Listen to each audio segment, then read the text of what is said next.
জুমার দিনের কিছু সুন্নাত আছে, শুনবেন? জুমার দিনের প্রথম সুন্নত হচ্ছে জুমার দিনের ফজরের নামাজটা জামাতে পড়া। সবাই কয় খাইছে, হুজুরে দর্শে জায়গা মতো আসল জায়গায়। জুমার নামাজের প্রথম সুন্নত হচ্ছে ফজরের নামাজটা কি পড়া? জামাতে। আফদালুস সালাওয়াত ইনদাল্লাহি সালাতুল ফাজরি ফি ইয়াউমিল জুমআতি ফি জামাআ। বিশ্বনবী বললেন জুমার নামাজের 15টা সুন্নত মুখস্থ রাখতে হবে। 1 নাম্বার সুন্নত ফজরের সালাত জামাতে পড়তে হবে। 2 নামাজ মুনাফিকদের কাছে সবচেয়ে কঠিন, একটা হচ্ছে ফজরের নামাজ আর একটা এশার নামাজ। এক আলেমকে জিজ্ঞেস করা হলো ফজরের বাতাসটা এত ঠান্ডা আর স্নিগ্ধ কেন? আলেম উত্তর দিয়েছিল, কারণ ফজরের বাতাসে মুনাফিকদের নাকের দুর্গন্ধ মিশে না। ফজরের বাতাসটা স্নিগ্ধ, ফজরের সময় আল্লাহওয়ালাদের আনাগোনা, মুসল্লিদের আনাগোনা, ইসলামের পক্ষের শক্তির আনাগোনা। চিল্লায় বলেন ঠিক কিনা? মসজিদে নববীতে জুমার নামাজের দৃশ্য আর ফজরের নামাজের দৃশ্য ছিল এক। বাংলাদেশে ফজরের নামাজের দৃশ্য আর জুমার নামাজের দৃশ্য এক নাকি?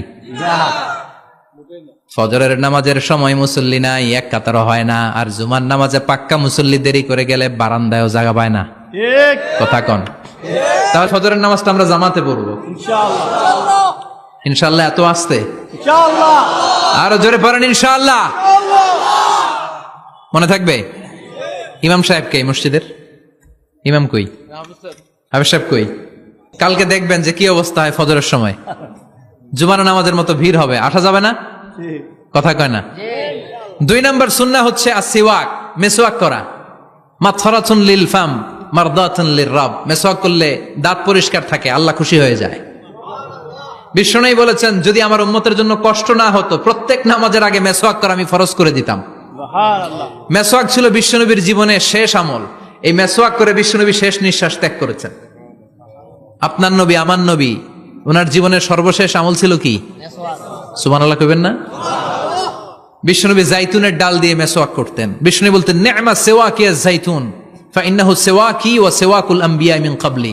জাইতুনের ডালের মেসওয়াক কতই না ভালো, কারণ এটা দিয়ে আমিও মেসওয়াক করি, আমার আগে সব নবীরাই জাইতুনের ডাল দিয়ে মেসওয়াক করেছে। সুবহানাল্লাহ। 3 নাম্বার হচ্ছে দুহুন, তেল মালিশ করবেন। বিশ্বনবী জাইতুনের তেল দাড়িতে, চুলে আর গায়ে দিতেন। বিশ্বনবী বলতেন ওয়াদাহিনু ফাইন্না ফিত তাদহিন বারাকাত। তেল খাও, তেল দাও, তেল মালিশ করো, তেলের ভেতরে আল্লাহ বরকত ঢুকাইয়া দিছে। তেল দিবেন তো? 4 নম্বরে আত্তিব, জুমার দিনে সুগন্ধি লাগিয়ে যাওয়া সুন্নাত। লাগাবেন? লাগাতে রাজি আছেন?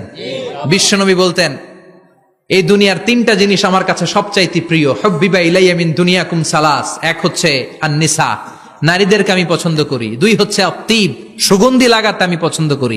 বিশ্বনবীরে কেউ সুগন্ধি হাদিয়া দিছে, বিশ্বনবী নেয় নাই, এরকম কোন ঘটনা ঘটে নাই। আল্লাহু আকবার। 3 নম্বরে কুররাতু আইনি ফিস সালাহ। নামাজের মধ্যে যখন আমি দাঁড়িয়ে যাই আমার চক্ষুটারে ঠান্ডা করে দেয় কে? আবার বিশ্বনবী বলতেন আরবাউন মিন সুনানিল মুরসালিন। 4টা সুন্নাত সব নবীদের সুন্নাত। 1 নম্বরে আল হায়া মানে লজ্জা। আরেক বর্ণনা এসেছে আল খিতান মানে সুন্নাতে খাতনা, এটা সব নবীদের ছিল। আর সেওয়াক, সব নবীরা মেসওয়াক করেছেন। আত্তিব, সব নবীরা আতর লাগিয়েছেন। আর নিকাহ, সব নবীরা বিয়েও করেছেন। চিল্লায় পড়েন আল্লাহু আকবার।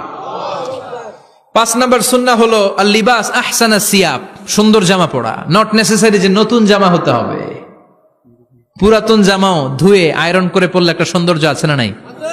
ইন্নাল্লাহা জামিল ওয়া ইউহিব্বুল জামাল। আল্লাহ নিজে সুন্দর, সৌন্দর্যকে আল্লাহ পছন্দ করেন। পৃথিবীতে সবচেয়ে সুন্দর কে? ইন্নাল্লাহা ইউহিব্বু আইয়ারা আসারা নি'মাতিহি আলা আবদি। আল্লাহ তার বান্দার উপর তার নেয়ামতের ছিটেফোঁটা দেখতে চান। আপনি যদি ধনী হন, দামি জামা পরবেন, সুন্দর জামা পরবেন। অনেকে আছে অনেক ধনী, কিপটুসের মতো সিরা জামা পরে, আছে না নাই? আপনি ধনী মানুষ, আপনি সিরা জামা পরছেন কেন? আপনার যে সম্পদ আছে এটার বহিঃপ্রকাশ আল্লাহ দেখতে পছন্দ করে। আপনাকে যে আল্লাহ কি নাজ নেয়ামত দিয়েছে, অহংকার ছাড়া স্বাভাবিক বহিঃপ্রকাশটা আল্লাহ দেখতে পছন্দ করে। কোন সুবহানাল্লাহ।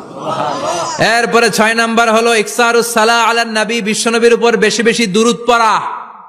বিশ্বনবী বলতেন জুমার দিন শ্রেষ্ঠ দিন, এই দিন আমার উপর বেশি বেশি দুরূদ পড়ো। ফাইন্না সালাতাকুম মা'রুদাতুন আলাইয়া, কেননা তোমরা যে আমার উপর দুরূদ পড়ো, আমি মরে যাওয়ার পরে এই দুরূদগুলো কে পাঠিয়েছে তার নাম, তার বাবার নাম সহ ফেরেশতারা আমার কবরে দিয়ে আসে। সুবহানাল্লাহ।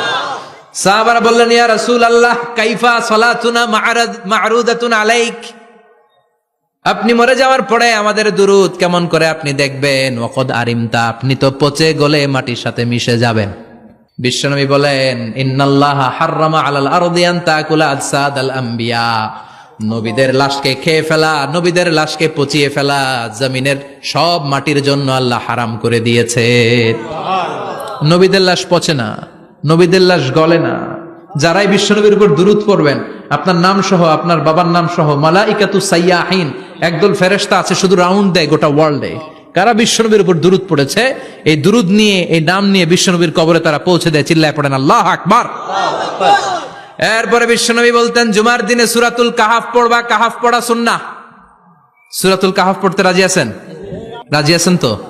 18 নম্বর সূরা, কোরআনের একেবারে মাঝখানের সূরা। আলহামদুলিল্লাহিল্লাযী আনজালা আলা আবদিহিল কিতাবা ওয়া লাম ইয়াজআল লাহু ইওয়াজা, এই আয়াত দিয়ে শুরু হয়েছে, শেষ করা হয়েছে ফামান কানা ইয়ারজু লিকা রাব্বিহি ফালইআমাল আমালান সালিহা ওয়া লা ইউশরিক বিইবাদাতি রাব্বিহি। আর মাঝখানে আছে ওয়ালিয়াতালাত্তাফ। হাফেজ সাহেবরা উত্তর দাও, মাঝখানে আছে কি? কথা কন। ওয়ালিয়াতালাত্তাফ একটা শব্দ আছে সূরা কাহাফের মাঝখানে। কোরআনের সব জায়গায় এক ফন্টে আয়াতগুলো লেখা, কিন্তু ওয়ালিয়াতালাত্তাফ মোটা করে লেখা আছে না? ডবল ফন্টে লেখা, মোটা, কারণ এটা কোরআনের একেবারে মাঝখানে অবস্থিত এই শব্দটা ওয়ালিয়াতালাত্তাফ। এর আগে যত শব্দ, এর পরে তত শব্দ, এর আগে যত কোরআনের অক্ষর, এর পরে তত অক্ষর। সুবহানাল্লাহ বাড়িতে গিয়া বিশ্বনবী বললেন, সূরাতুল কাহাফ যে তেলাওয়াত করবে ইয়াকুনু লাহু নূর, এই সূরাতুল কাহাফ কিয়ামতের দিন তার সামনে বিশাল একটা আলো হয়ে আসবে। এই আলো দিয়ে পুলসিরাত পার হয়ে ওই বান্দা জান্নাতের ভেতরে ঢুকে যাবে।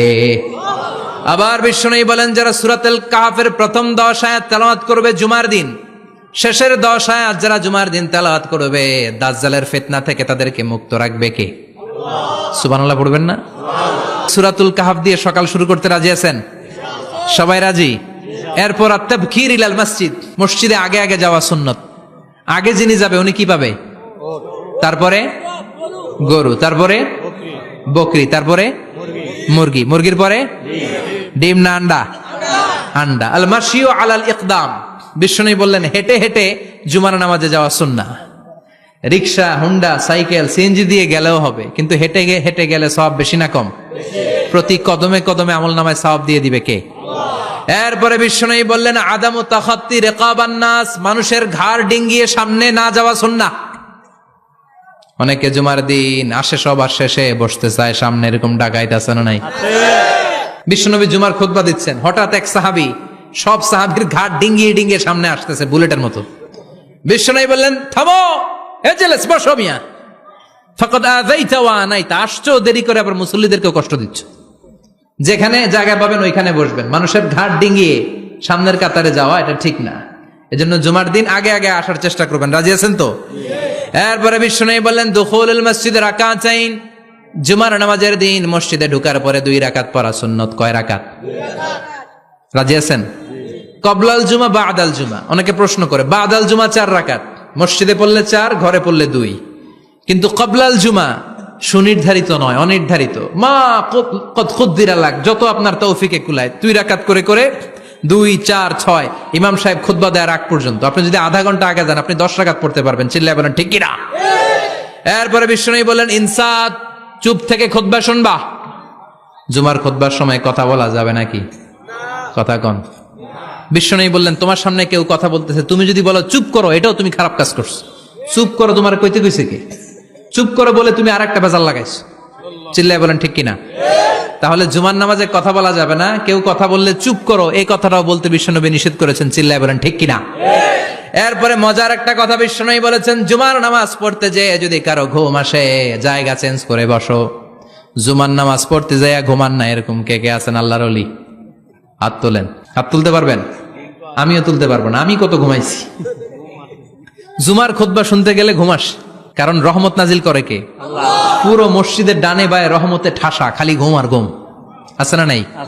ঘুম আসলে কি করবেন? উঠে যাবেন, উঠে জায়গা চেঞ্জ করবেন, পানির ঝাপটা দিবেন, ঘুম দূর করে দিবে কে? এরপরে বিশ্বনবী বললেন, জুমার দিন দোয়া করলে কবুল হয়।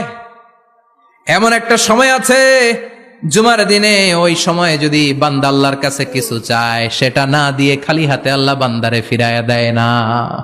সেটা কখন?